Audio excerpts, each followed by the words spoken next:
All right. Welcome everybody out there in Facebook land to our little conversation about male dominance. My name is Phil Maurice Brubaker, and I am coming to you from Tulsa, the city of Tulsa on the sovereign territory of the Muskogee Nation. And before the Muskogee were forcibly relocated here in 1835 by the Treaty of New Echota, this land had been the territory of a number of nations, including the Oceti-Sakowin, the Ogapa, Caddo, Osage, and Kickapoo. We are here, the four of us, as men, to talk about male dominance. And we were prompted to do this by the leak of the draft Supreme Court decision last week. And we got here by initiating a call among ourselves saying, what should our response be as men who benefit from male privilege and male dominance and patriarchy, however you want to name it and describe that system of dominance and power. And as we talked, we thought one thing that the four of us can do as Roots of Justice male trainers is to have a conversation and be public about it. So we took that idea to the rest of our Roots of Justice training team, the women and non-binary folks that we are accountable to, and with their accountability, we have decided to go ahead with this. And we just want to be clear that as men, we are not trying to set ourselves up as experts on this situation or on male dominance, but we want to, sort of model and talk about what it is like for men to, engage in this work and to be accountable to women and non-binary folks for what we say, and we will be for what we say here today. So with that, by way of introduction, let me pass it on to Conrad to introduce yourself. Hi, everybody. I'm Tulani Conrad Moore, and I'm right outside of Atlanta on the land of the Cherokee and the Creek, who were forcibly removed from this land in 1838 by way of the so-called Trail of Tears. Many of you may have heard of it. One of the reasons it's called the Trail of Tears is because the indigenous people here were being removed from their land because of the Indian Removal Act signed by President Andrew Jackson. And they were forcibly removed in November, actually, and through the winter. They were moved from here to the Midwest, Oklahoma and Nebraska and various places like that. And thousands of them died along the way, which is why it's called the Trail of Tears. One of the reasons why I'm here today is because I'm, as a male in a male-dominated society, I am concerned that when conversations like this happen, especially around issues like the ones we're talking about right now, where women are losing access to control of their own bodies, too often we as men in a male-dominated society are silent. Then there are those of us who want to speak out, those of us who go to the marches. We're at the march, we're wearing the pink hat, we're riding on the coattails of the women who are doing organizing around these issues.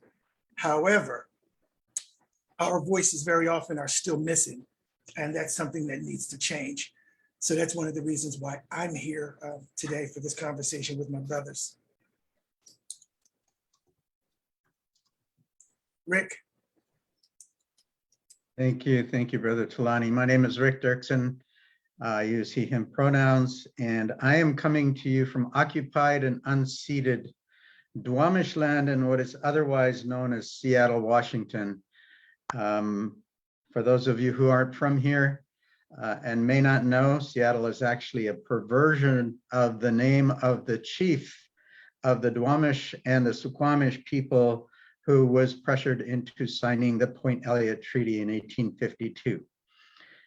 And I'm here because I was socialized as a white man. I was socialized as a cis white man. I was socialized as a cis white man who has identified with the Christian church, and I want to specify with white Christianity my entire life. I grew up in white Christianity, and I'm still a part of it. And I was socialized to see women, and you know, when I was growing up, I didn't even see the non-binary nature of gender, right? I didn't see gender as a construct. I thought it was just men and women, male and female. You know, thanks to many other people, I've learned new things later in life, and I've grown, and I've been stretched and pushed, you know, into my growing edge, which I'm grateful for. But I was definitely socialized to see women as objects to be controlled and to exert authority and power over. I was socialized to see women primarily as sexual objects. And I don't say that with pride. I'm just being honest about how I was socialized. Authority and power over. And I believe that until, you know, all of us who identify as cis men can be honest about how we were socialized, we're not going to make a lot of headway here in this conversation and in this work, which is critically important work. You know, the difference, I guess, because I was socialized in the church or within Christianity, I was socialized to believe, you know, that things like premarital and extramarital sex were sins, right? But I was still very much socialized to see women and, you know, one woman as the person I would exert authority and power and control over in my life in all ways. And in fact, you know, in my version of Christianity, I was taught not just that that was a right, but that it was my God-given duty to do that. And what I know now is not only has that been extremely damaging and life-threatening to women and non-binary folks, but it has also been dehumanizing for me and others like me. And that's why I'm here. Mhm. Nick? Rick, real quick, you use the term cis and you use the term cisgender. I don't want to assume that everybody who's listening understand what that means. Could you explain why you use that phrase? Thank you. Yes, thank you for asking, Tulani. So my understanding of the term cisgender is that that applies to those of us who identify in terms of gender in a way that matches the sex that we were assigned at birth. So male or female. I was assigned the sex male at birth. I identify as a man. And so that makes me cisgender. If I had been assigned male at birth, but now identified as a woman, I would not be cisgender, I would be transgender.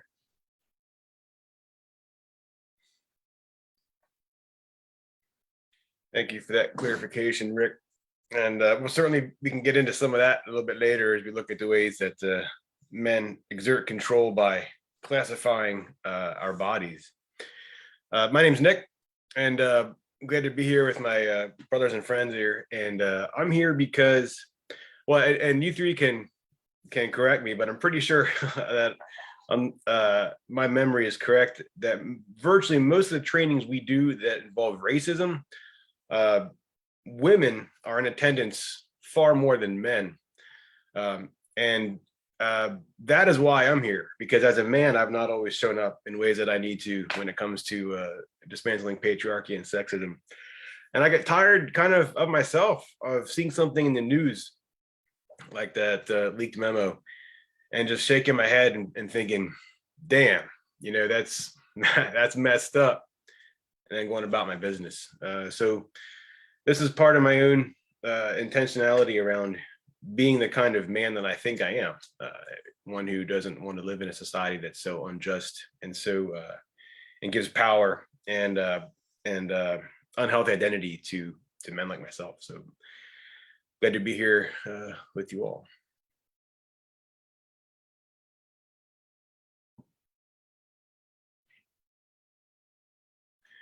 So we wanted to get into this time. We don't have a full-fledged presentation. Again, as I think Phil opened up with, part of this is just us four getting together to talk about something we know we need to talk about. Men are often missing from this conversation, and we shouldn't be. So part of the analysis that Reach of Justice brings to anti-oppression work is an understanding of power and how power is at the core of oppression. And so it's not always just the tip of what we see, the harm being done to a particular group of people, but there's something below that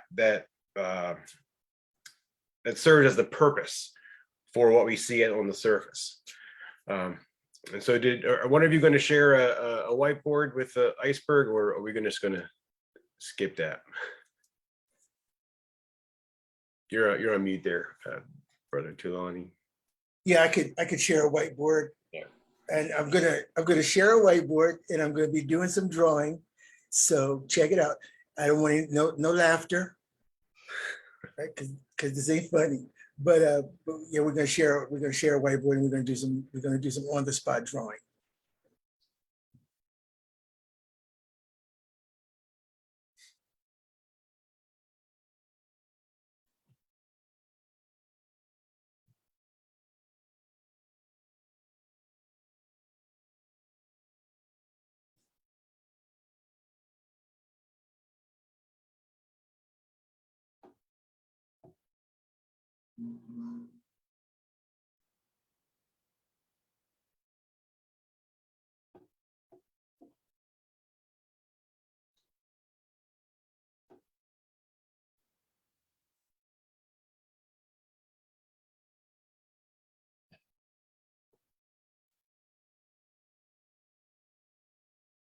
As Conrad gets that drawn out for us,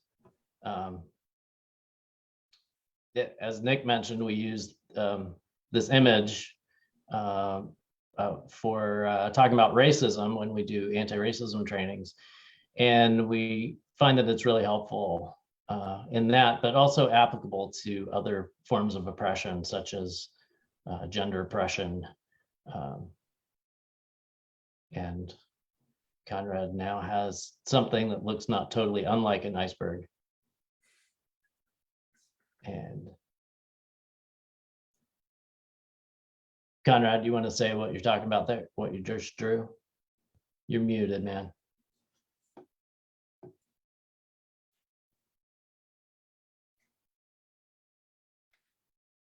You're muted, Conrad. How about now? There we go. Okay, so this is an iceberg, not a triangle. And this wavy line right here is that's the water line. And this is the tip of the iceberg. Very often when we're talking about systems of oppression, like when we're talking about racism, most often, if you notice anything about racism at all, you'll notice how racism impacts people of color. But that's the tip of the iceberg, how racism impacts people of color. Below the surface of the iceberg is always the most dangerous part. That's the part where the Titanic was struck, but it wasn't struck by what was above the surface. It was what was below the surface that they could not see. So in this metaphor, we're going to use this same metaphor to talk about, gender oppression, or to talk about sexism. And so the tip of the iceberg is oppressive power.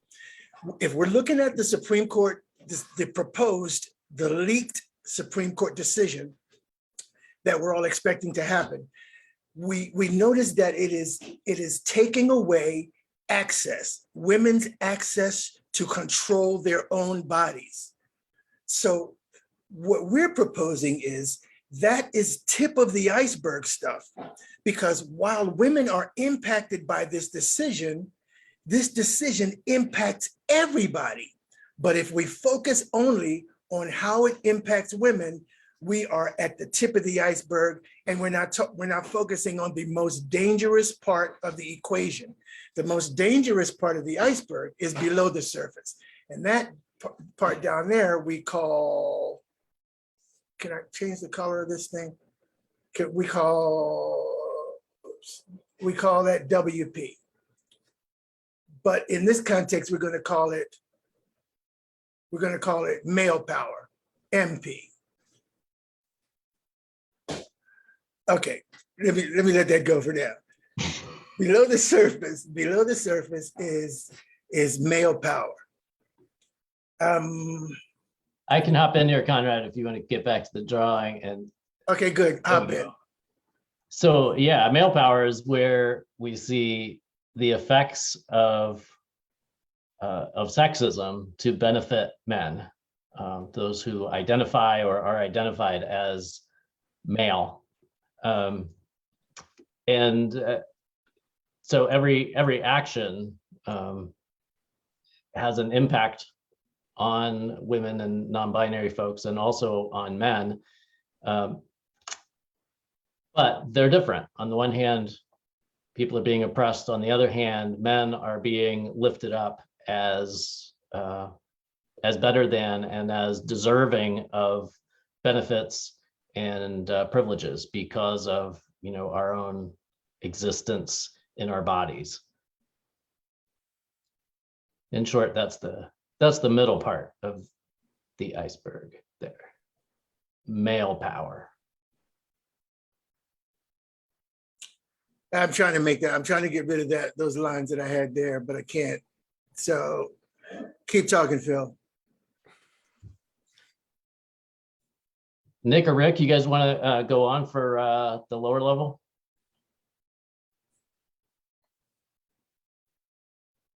Yeah, sure. So I talked a little bit in my introduction about my own socialization. That's really what that lower level is about. It's about how we've been socialized, how our identities have been shaped by these systems of oppression. And as I said, in my case, as a cis man, I was shaped by the forces of sexism to see women as objects to exert power and control over, to see non-binary people as objects to exert power and control over. And so we can't, you know, if we're going to address this system of oppression as a whole, we need to begin with the deepest level, which is our identity power level, right? We need to talk about the ways in which we've been socialized, to talk about the ways in which we were agents of our own dehumanization, as in the case of those of us who are men, and how we continue to uphold, how we continue to perpetuate and reinforce the systems of oppression that are in place. And when I think about, you know, the recent leak in the Supreme Court memo, I mean, what I guess has been weighing heavy on me and my spirit since the leak became public last week is something that I think Nick alluded to earlier, but that, you know, far too often I have remained silent. This memo that was leaked is the result of decades of organizing by the religious right, to be specific, right? Decades and decades of organizing in terms of stacking the courts. And where was I, you know, when all of that was happening? Where were we as cis men, especially cis white men? Hey, can y'all still hear me? Yeah.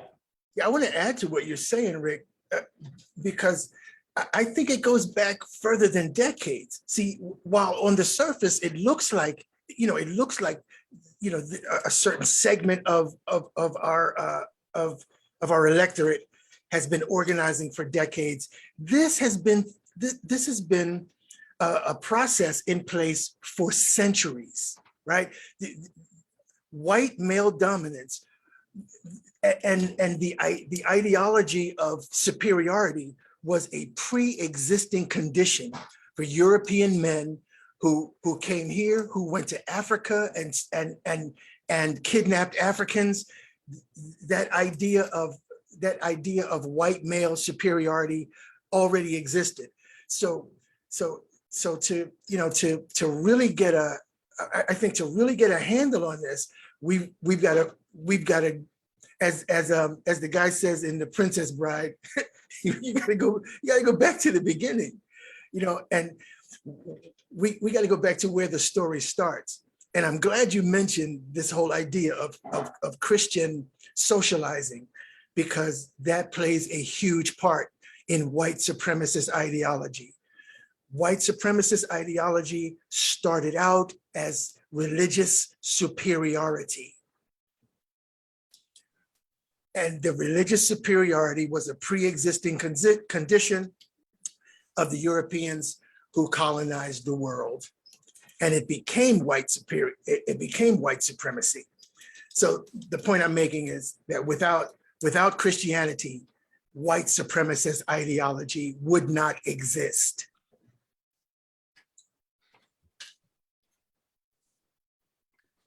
I can do those slides now if we want to Okay. transition to those. I'm gonna stop sharing.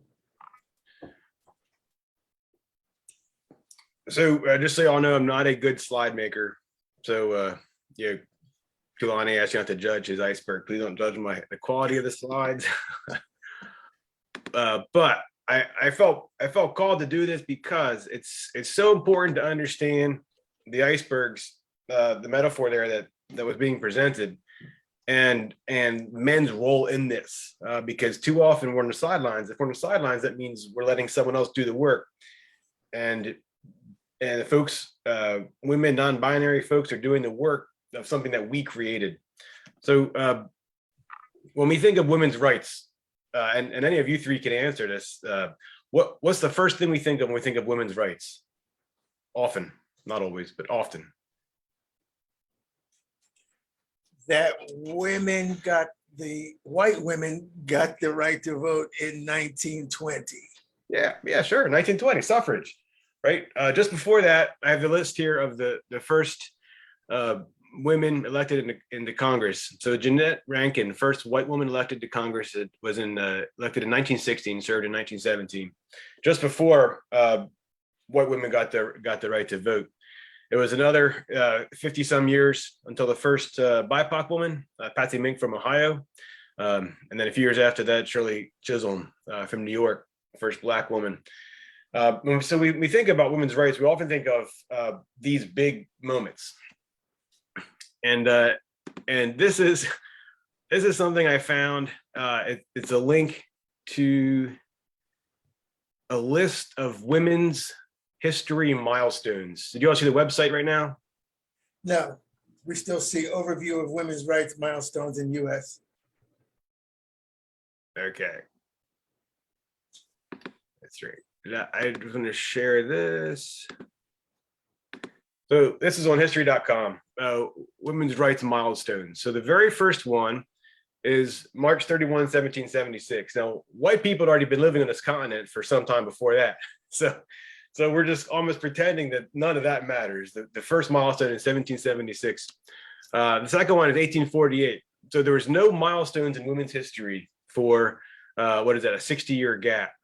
1849, 1851, Sojourner Truth, Ain't I a Woman. That keeps on going. And so what we're missing in this analysis of milestones of women's rights is that middle of the iceberg that we were talking about earlier. Because who was maintaining power during all that time? We look at women's rights and we don't go a little bit deeper to understand that it wasn't just women's rights. Women weren't just achieving this. It was men that were preventing them from being able to access what men were fighting for themselves. And the way we were able to do that is through social control, political control, economic control. So I just wanted to put some slides together to show just how far men went to make sure that we maintained control of other people's bodies. Sexist advertising. So this one's actually 2015, still showing women and girls using the vacuum cleaner. This Mother's Day, there's Mr. Nick, Clean. I think it's important that you say white men here. Okay, thank you. White men. This just shows racism and sexism in advertising. Women's bodies being objectified. Man is smart, woman is pretty. So this was a whole history of advertising that made by men, done by men, that shows objectification and the identity, the lower level of the iceberg. It shows what women are and what white men are, specifically white men. Economic control was 1974 when women were first legally able to get a credit card broadly without having a husband's signature. This slide, the graph is from 2018 Census American Community Survey, shows annual earnings compared to white men. A 2021 study showed that cisgender men receive 32% more than transgender colleagues. So it's not just about advertising and objectification, it's also about income. And when we often hear of the gender pay gap, what we talk about is, excuse me, getting folks to earn more, right? So closing this gap. What we don't talk about is the fact that if folks aren't getting paid, if transgender folks, women aren't getting paid, but men are getting paid, where's their value going? If men get $1 and white women get 79 cents to that dollar, where's that extra 21 cents going? So men's work and men's value is being overly emphasized. It's not just that they're not earning enough, it's that the value of their labor and time, for transgender folks, for Black women, white women, Asian women, the value of their time is being taken by men who have the power. Spiritual control, we talk about Christianity. This is some quick things I pulled off the internet. This from Pew Research Center shows women in religious leadership. On the right-hand side, women's role. I was at a wedding with a woman I'm married to maybe 7-8 years ago, and they had this very language in that wedding. So this is not some historical Christian stuff. This is still a way that the church is being used, the white church specifically, because the service was a white church led, to name the identities of people in this relationship. Man is in charge, woman is supposed to be submissive. So we're talking about control of the body. In the United States, husbands were legally allowed to rape their wives. It was not considered a crime, marital rape, in any state until the 1970s, and in some states up until 1993, the first time that marital rape was recognized as a crime in all states. Prior to Roe versus Wade, 4 states permitted abortion broadly, and some others, 16 others had some limited circumstances. And we're still seeing laws around the bodies and the way what we're assigned at birth versus who we actually are. Rick alluded to earlier. So we just had Florida pass a "Don't Say Gay." We're also having states pass bans on books and taking books out of libraries and preventing teachers from talking about transgender, gay, lesbian issues. So this is all about men still controlling our bodies, the bodies of other people. And that's it for the slides. So I just put that together as a way to demonstrate what the middle of the iceberg we're talking about is the power. It's not just about gay marriage ruling in 2015. It's about who prevented that from happening for so many years before, and how likely is it may happen again, given the political situation we have right now. Thanks, Nick. I just want to make a statement here. When I pointed out that some of the things that you were naming, and I said, hey, you should say white men, because those specific things were white men, but I'm not trying to let BIPOC men off the hook, because all of those areas of control, BIPOC men have learned all of those same things that Rick talked about earlier about controlling our women and what our role was, especially those of us who grew up in religious communities, whether it is Christian or Muslim or whatever, you know, we learned that there are these roles, and our role is to control our women and to control our home to the point where it actually is oppressive. It's oppressive. So, not trying to let BIPOC men off the hook, just naming that there are certain things that rich white men have had control over, as they've had control over everything else. Well, and And to it is, your- oh, go ahead. in as much as white men have had the power to establish what norms and standards there are, one of those norms and standards is that men dominate women. Right. And so I imagine in BIPOC communities, well, okay, what kind of masculinity do you see? Well, masculinity is men dominating women, based on the example of white men and the systems that we've established to set up dominance. Rick, what were you going to say? Well, just to, I think, reinforce what's already been said about how far back this goes. You know, if we go back to the 1600s, thanks to people like Ibram Kendi and other scholars, we know that Virginia passed a whole bunch of what were called slave code laws. And for example, in 1662, I believe it was, they passed a law which was a radical departure from British law. And it was a law that said that from that point forward, children would take on, I'm trying to say it in the right way here, but children would derive their status from their mothers, right? And not from their fathers, as was the case in England, for example, you know, which is the case in most patriarchal societies. But the thing that the law that was passed in Virginia was not passed to take away power and control from men. It was passed to legitimate what was starting to happen, and that was white men raping Black indentured servants or Black women that were being enslaved, right? And so that was a way to legalize rape, and that was a way to ensure an ongoing supply of labor. Because all of the children coming out of those situations would then would be the property of the same man who was raping Black women.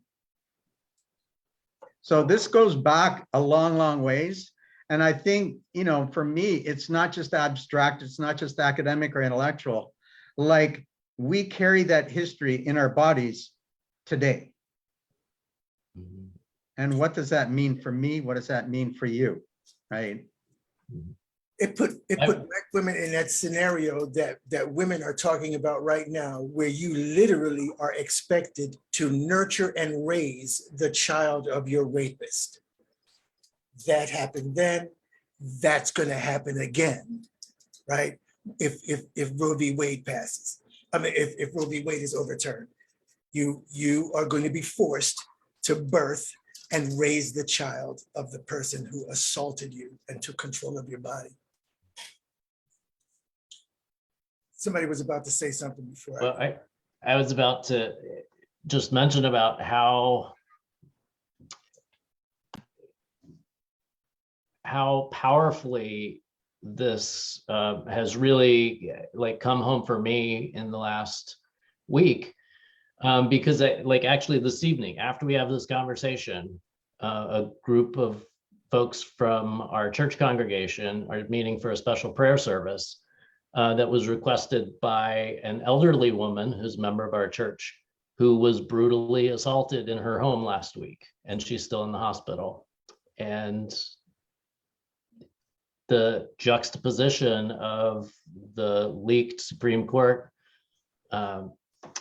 opinion and this violent act against a friend and church member is, really brings home the impacts of male domination, and specifically as it results in destruction of bodies and violence against bodies. Can I say something about why I've got this picture behind me? Mhm. I am in the room now with these fools. If you notice, this is a picture of, this is depicting the signing of something. It's either the Declaration of Independence or the Constitution or something. But the most important thing I want us to notice is a room full of rich white guys, right? And so when in 1887, when the Constitution was being written, and in 1880, excuse me, 1789, when it was ratified and we got our first president, there were 13 colonies. There were 2.2 million people in the colonies, 2.2 million people in the colonies. But these guys decided, they were the deciders. They decided that they would be the deciders on who would vote for the president, right? So as they were thinking about it and talking about it, the decision they came up with was they would be the only ones who would have access to the polls, right? They thought about it and they mulled it over and they were as fair as they could be, but they decided that they would be the only ones who would have access. So out of 2.2 million people, 130,000 people got to vote. So that means that 94% of the people who actually lived in the colonies did not vote for the first president of the United States. And then they set up the Electoral College because they did not trust that when and if other white men would get to vote, they did not trust that they would be smart enough to continue to vote for rich white guys, right? So in order to make sure that rich white guys would continue to rule, they put in the Electoral College. We are the only civilized so-called democratic nation in the world where a person can lose the popular vote and still sit in the seat of the presidency of the United States. That's because of the Electoral College, and it was there to maintain white male dominance. So what we had in 1776 was we had a process that was designed to maintain rich white male dominance. So 1776, a room full of rich white guys. 1787, a room full of rich white guys. 1789, room full of rich white guys decided who else would have access to anything, who would have access to vote. Rich white guys decided. So in 1920, the rich white guy. Well, let's go back to 1850. So if only rich white guys got to vote in in the late 1700s, one of the things that we never talk about in school, we'll talk about the year that women got the right to vote. We'll talk about the year that Black people and other people of color got the right to vote. We'll talk about when indigenous people got the right to vote. Why is it that we never talk about when regular white guys got the right to vote? When did regular white guys? So if it was only rich white guys in 1787 and 1789, when did the rest of the white guys get the right to vote, and why? See, those are the questions that we're trained to not ask. When did they get it, and why did they get it? One of the first time average white guys got a chance to vote in a national election was 1850. It was the election of 1850. And there was a lot of controversy in that election too. As a matter of fact, that's the first time the words Native American were used. They were not used in conjunction with the indigenous people. They were used to describe white men born in the United States. Because in a number of states, they were trying to use immigrant votes to prop up rich white guys. And there were a number of states who basically said, no, we shouldn't give votes to immigrant men because it was still men. We shouldn't give votes to immigrant men. The vote should only be to Native Americans. The term was not for indigenous people. It was for rich white men born in the United States. Anyway, rich white men had a room full of rich white guys decided then. And if you look at the net worth of your senators Look at the net worth of the current Senate. And what we have is we still have a room full of rich white guys making decisions about who has access to anything, whether it's people of color having access to the vote. Why are we still fighting about that? We've been doing this since 1776, fighting over who actually has the right to vote. We're fighting about it still right now. And who's going to be deciding? A room full of rich white guys. And where do they get their power? Where do they get their support? They get their support from average white men who don't realize they're getting played. All average white guys get is they get a white power t-shirt, which basically you get the illusion of superiority. And then you wind up being allies to rich white guys, and you continue propping up rich white men. There's no other excuse for it. There's no reason why a guy like Joe Manchin, who has a $200,000 yacht that he lives on when he's in Washington, D.C., who's a senator to one of the poorest states in the nation, yet y'all keep voting him in. Why? Why, West Virginia? Well, Who's and going to speak for West Virginia? Did you say? What? Who's going to speak for West Virginia? Speak now. One of the reasons I think it's that history is so crucial to understand is because it's not just a matter of where we came from. It's a matter of what can happen now. So some of the stuff I've been looking into the past week since that memo came out, I found out that in New Jersey in the late 1790s and early 1800s, women were actually allowed to vote and did a lot. In 1807, New Jersey cut that off, not because men in general at the time thought that women weren't capable of making educated decisions. They're probably worse than men that thought that, but it was because women tended to vote in certain ways, anti-federalist, and the men in power wanted to not have anti-federalists in power. They were federalists. And so they realized that, well, they didn't realize, they knew if they cut off who was voting anti-federalist, they could consolidate power. Conrad, you mentioned white men getting to vote more broadly without property and wealth in the 1850s. Was that because the men in power at the time realized they were wrong and they shouldn't prevent white men that were poor from voting? Or is there something else to it? Something else to it, right? Exactly. It's always about consolidation of power. Yeah. And here's what is getting me scared about where we are now. The 18th Amendment was about the banning of the sale, manufacture, and distribution of alcohol. 21st Amendment repealed that. It took an amendment to allow white women the right to vote. If an amendment was made to repeal prohibition, it's not outside the realm of possibility. An amendment could be made to repeal the right of white women to vote, and then also neutralize the Civil Rights Act.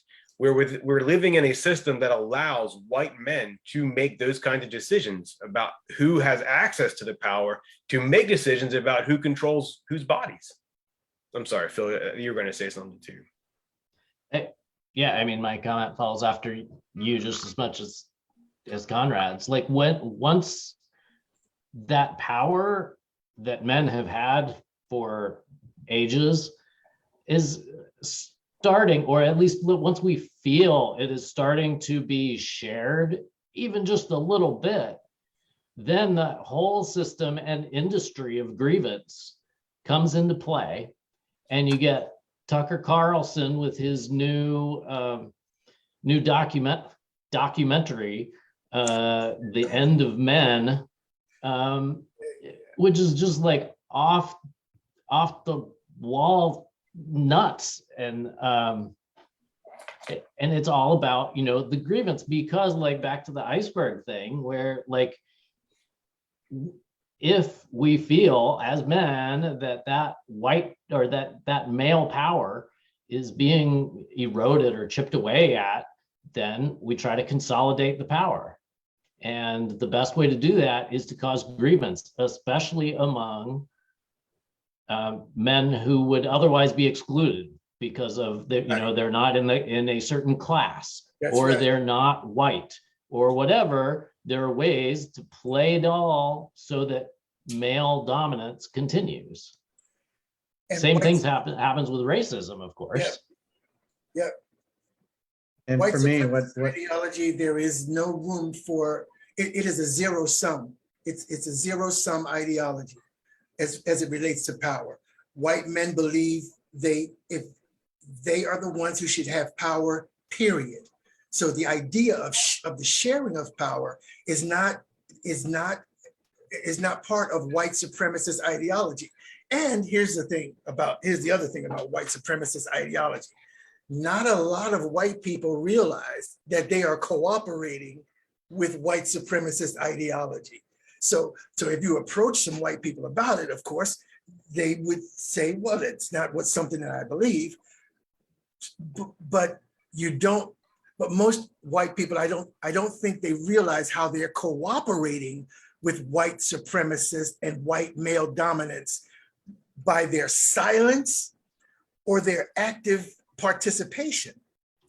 And for us as men, it's mostly by our silence. Yeah, I see the question from Chris Watson in the chat. Why are men so fragile? I think that's actually really on point. And I think it has, again, everything to do with the history, our history in this country, everything to do with the ways in which we've been socialized. The irony of that, of course, is that we like to see ourselves as being strong and stronger, smart and smarter, when it's pretty obvious that if anything, the opposite is the case, right? Like you talked about that documentary. I haven't seen it. I haven't really read a whole lot about it, but I can only imagine that the people who subscribe to that sort of thinking are feeling like men are the victims in all of this, that somehow it's like white people feeling victimized by attempts to undo and end white supremacy. I mean, as if trying to end white supremacy means that we hate white people. No, it's the opposite. It's a radical love for ourselves as white people that makes me do the work of undoing racism. And it's a radical love of men that makes me as a man want to undo patriarchy and sexism and male control and male dominance in our society, because that's just sick. So yeah, what Tucker Carlson calls the end of men, I would call the end of toxic masculinity. I'm not that optimistic that it's going to end soon. I mean, I hope it does, don't get me wrong. But I think there's a long road to go for that to happen, because so many of us are being fooled into believing that even though we have power and control, that we are the ones who are somehow victims in this whole situation. I think that narrative we need to be challenging constantly. I would add to what you said, Rick, the illusion of control. Yeah, that's right. For most of us, that would be true. Yeah. Or the illusion that we have the ability to control. Because there is control. We have given ourselves the ability to control. We think we're allowed to do that. The question of fragility, I think, is a good one too, because it's very similar to whiteness. Men, we don't have an identity that is inherently human unless we do the work of unpacking how we've been socialized into what it means to be a man. And so our identity, if we don't do that work, is shaped around this illusion of being dominant and the ability to control others. And without that, we lose our sense of self. We don't know who we are. And so rather than fighting to be human or seeing the control and devastation that we are inflicting on other people's bodies, we hold on to what we think we know of who we are, because that's how we've been socialized. And we're not taught to be reflective. We're not taught to be reflective. That's not manly. I'd also appreciate if we never mention the guy's name you mentioned earlier, because it's just so freaking ridiculous. Tucker reminds me of a word. It rhymes with a word that I want to say right now when I think of him. But Does it start with an F?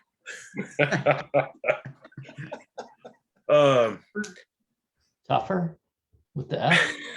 Yeah, but the fact of the matter is, each one of us is connected, probably connected to a lot of men who feel the way, the way he's feeling. Or I don't even know if he actually feels that way, but he's obviously making a lot of money doing what he does. He's He maybe does. just playing to a certain crowd. He wants to continue reinforcing this narrative that allows rich white men like himself to stay in control. Bam. Exactly, as part of the class of powerful white men, this helps him maintain Absolutely. his own personal power and his own personal, brand and the money that comes in. It's What could be more ridiculous than some multimillionaire white guy telling me that he and I are alike, and his, my grievance is his grievance? What could be more ridiculous than that?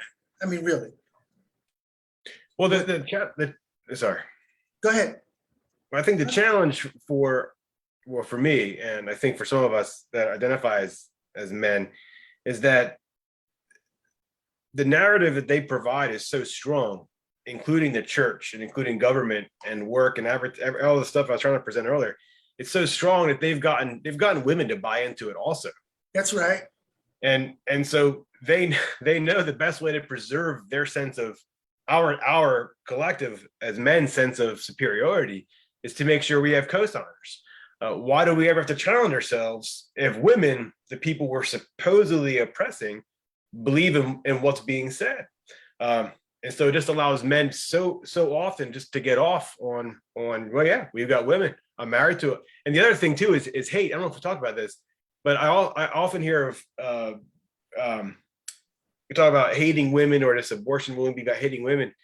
But it's not just about hating women, because the men who are overtly liking that Tucker guy's videos, a lot of them are married, right? And they would say they love their wife. I'm married to a woman. I love my wife. It doesn't mean that we aren't still acting and engaging and benefiting from structures of oppression that exist to benefit us and for our sake. And so there's so many levels of complexity and challenge there. All of the stuff that we've been talking about for the past at least 5 minutes or so, maybe even 10 minutes, are at the base of the iceberg, the lowest level, the most dangerous part, identity power. How we have been shaped into these identities as men.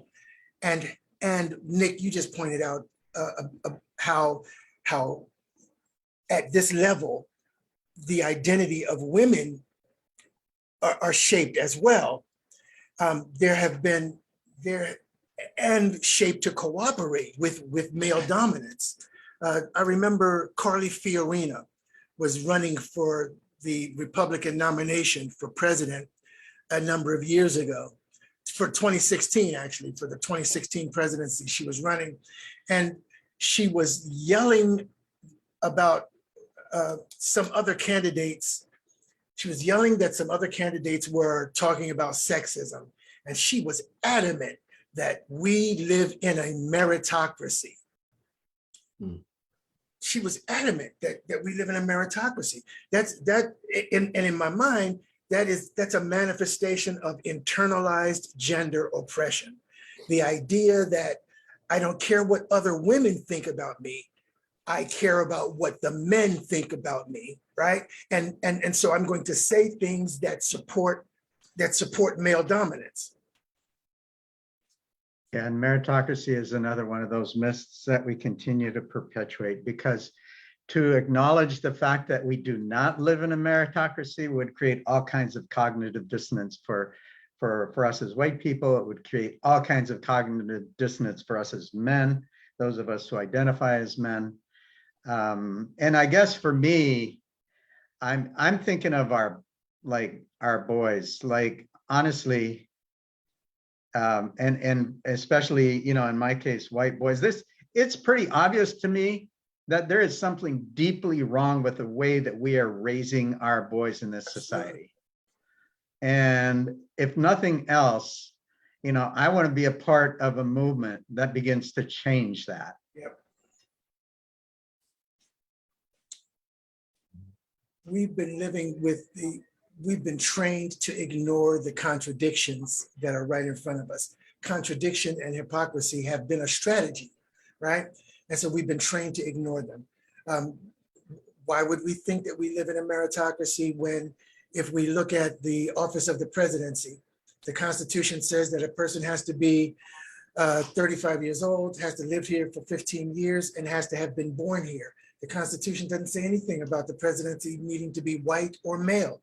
Yet we've had 45 and a half consecutive white male presidents, and all male presidents. Yet the Constitution does not require that the president be a man. And we've been trained to ignore that. We've been trained to pretend. So we've been lying, as you said, Rick. We've been lying to our children for decades about who and what they can be. And if we don't begin the process of actively dismantling white male dominance, the world that we live in right now is going to be the world that our grandchildren live in.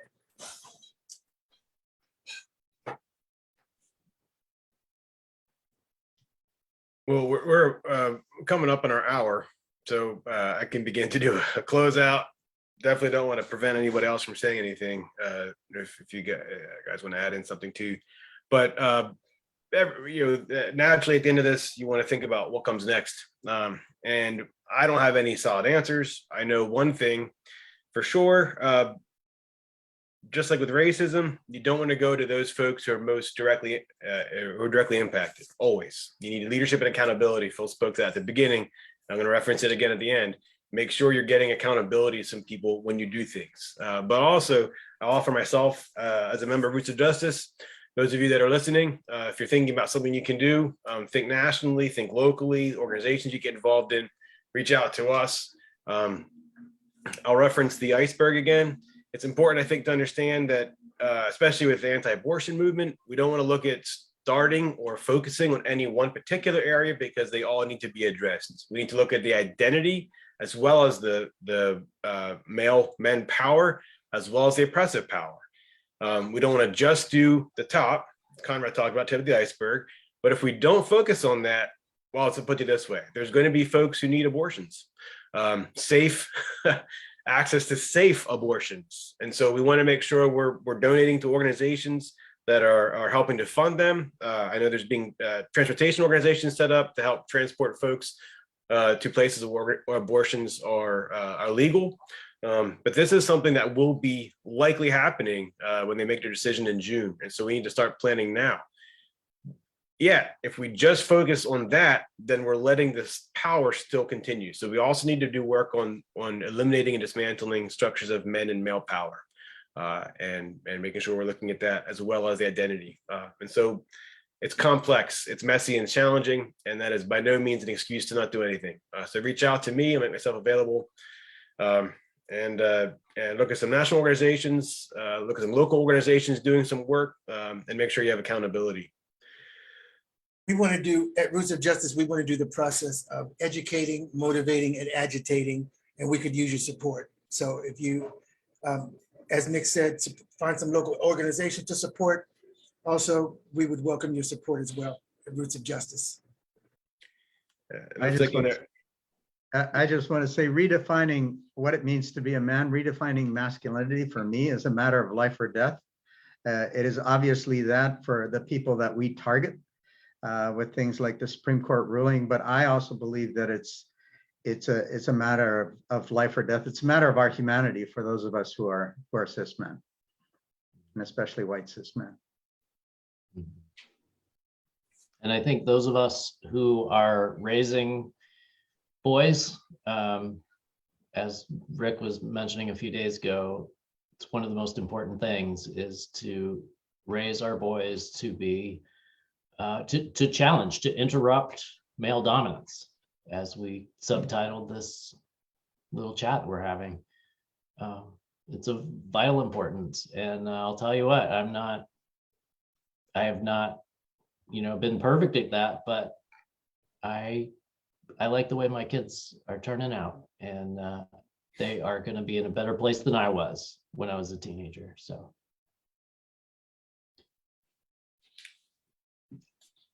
Thank you all. Awesome. Thank you, everybody. This is not going Yeah. to be a once and done. We are That's going to right. do this again. That's, yeah.